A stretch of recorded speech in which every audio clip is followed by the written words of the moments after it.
The bookshop was quiet, a sanctuary of stories waiting to be discovered. The air was thick with the scent of old paper and ink, a comforting aroma for any bibliophile. Dust motes danced in the afternoon sunbeams, creating a magical atmosphere that seemed to hold the secrets of countless tales. Eleanor, the proprietor, hummed softly, sorting through a new delivery. Each box was a treasure chest, filled with the promise of new adventures and forgotten histories. A large, leather-bound volume sat at the bottom of the crate. It was heavier than it looked, the leather cold and slightly damp beneath her fingers. She marveled at its weight, wondering what kind of knowledge or mystery it held within its pages. No title, no author, just a strange symbol embossed on the cover. The symbol was intricate, almost hypnotic, drawing her in with its enigmatic design. Intrigued, Eleanor brought the book to her desk, wiping away the grime. The dirt and dust came off easily, revealing the true beauty of the cover beneath.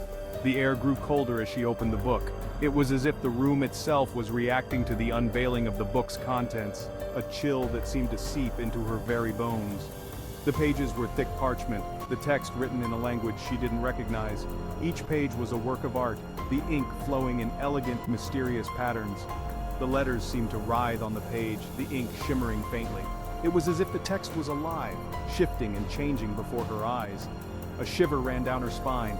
The sensation was both thrilling and unsettling, a mix of fear and excitement that she couldn't quite place. She shouldn't read this, a voice whispered in her mind. It was a warning, a cautionary note that echoed in the quiet of the bookshop. Yet she couldn't tear her eyes away. The book held her captive, its mysteries calling to her, begging to be uncovered. She felt a strange compulsion to delve deeper, to uncover the secrets hidden within its pages, no matter the cost. The book seemed to draw her in, its strange script pulling at her thoughts. It was as if the words themselves were alive, whispering secrets only she could hear.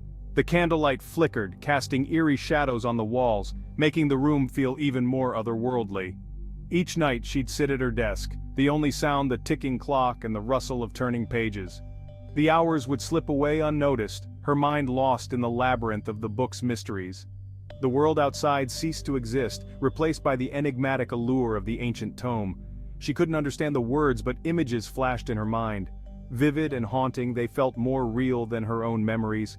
She saw places she had never been, people she had never met, yet they felt intimately familiar, as if they were a part of her own past. A grand manor on a windswept moor. Its windows were dark and foreboding, and the air around it seemed to hum with a sinister energy. She could almost feel the cold wind biting at her skin, hear the distant howling of wolves. A family, their faces obscured by shadow. They stood together in an old portrait, their eyes following her every move. She felt a strange connection to them, a pull that she couldn't explain. Who were they, and why did they feel so important? A sense of overwhelming dread.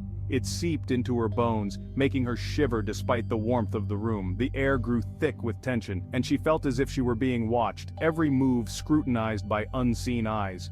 The lines between the book and her life began to blur. She found herself questioning what was real and what was fiction.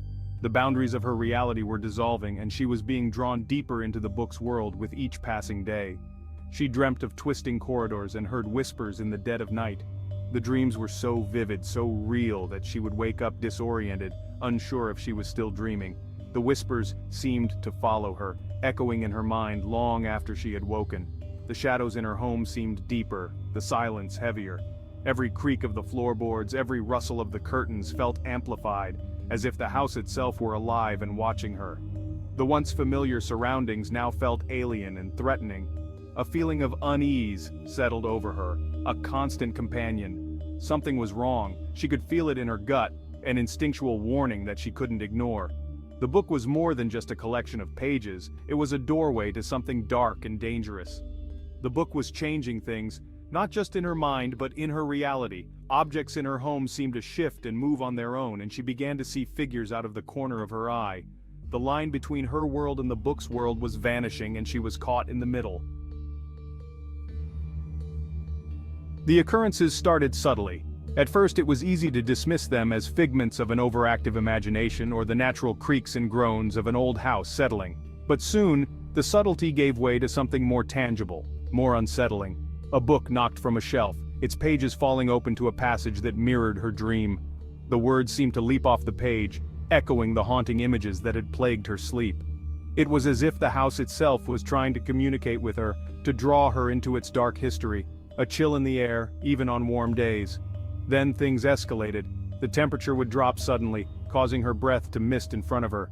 She would find herself shivering uncontrollably, despite the summer heat outside.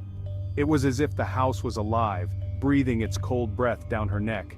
Voices, low and indistinct, murmuring in the hallway outside her bedroom door. They were just on the edge of hearing, like a distant conversation that she couldn't quite make out. Sometimes she thought she could hear her name being whispered, but when she opened the door, there was no one there. Footsteps creaking on the stairs, though she was alone. The sound was unmistakable, the slow, deliberate tread of someone ascending the steps. She would hold her breath, waiting for the intruder to appear, but the footsteps would always stop just before reaching her. Fear wrapped its icy fingers around her heart. She was being watched. The sensation was so strong that she would often spin around, expecting to see someone standing behind her. But there was never anyone there, just the empty, shadow-filled rooms of the old house. One evening she returned home to find a vase smashed on the floor, its contents scattered. The vase had been a family heirloom, placed securely on a high shelf. There was no way it could have fallen on its own. The sight of the broken pieces sent a shiver down her spine. As she bent to pick up the pieces, she noticed something strange. Among the shards of porcelain and scattered flowers, there was a small, muddy footprint. It was too small to be her own, and there were no children in the house. Footprints, small and muddy, leading from the shattered vase to the wall. They were clear and distinct, as if someone had walked through the mud outside and then stepped into the house. But the trail stopped abruptly at the wall, with no sign of where the person had gone. But they didn't lead back. It was as if the person had walked into the wall and disappeared. She pressed her hands against the cold, unyielding surface, searching for a hidden door or a secret passage, but found nothing. It was as if someone, or something, had simply vanished. The realization sent a wave of terror through her. She was not alone in the house. Something was there with her, something that could move through walls and leave no trace, and it was watching her. Eleanor tried to break free from the book's hold. She tried to lock it away to ignore its pull, but it was no use. The book called to her, its presence a weight in her mind. She was drawn back to it night after night, each time delving deeper into its mysteries. The book began to reveal fragments of its secrets. She learned of a family, the Ashcrofts, who once lived in the manor from her dreams. She saw glimpses of their lives, their joys, their sorrows, and their darkest fears. And she learned of the book, a conduit, a bridge between worlds, a door that had been opened and could not be closed. Her home, once a sanctuary, became a place of fear. Every creak of the floorboard, every sigh of the wind sent shivers down her spine. She felt eyes on her constantly, unseen presences lurking just beyond her sight. Sleep offered no escape, only vivid nightmares of the Ashcroft family and their demise. One night she woke to a cold hand on her arm. She sat up with a gasp, heart pounding, but there was no one there.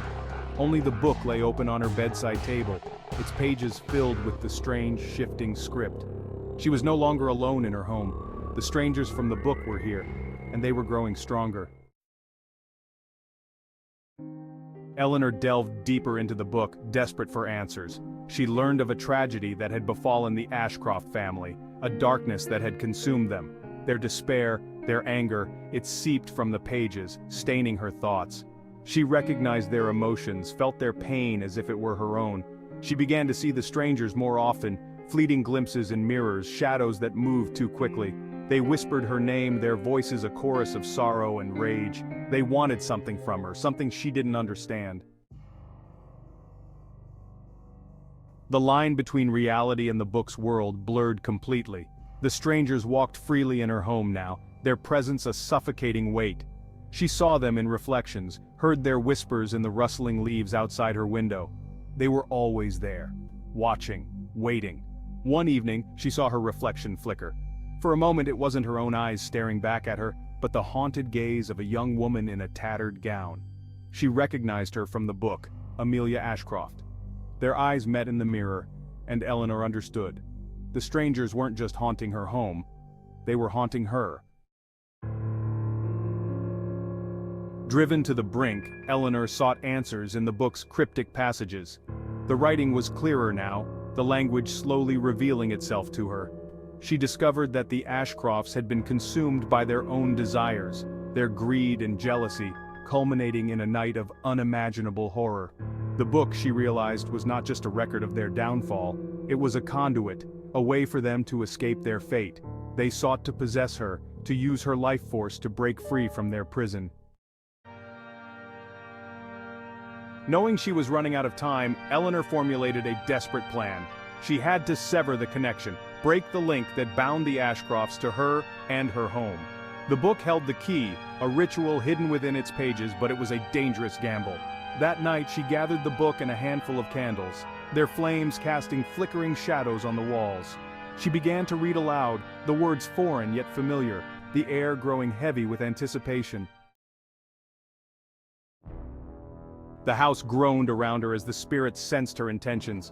The temperature plummeted, and the air grew thick with the smell of damp earth and decay. The shadows in the room twisted and writhed, taking on menacing shapes.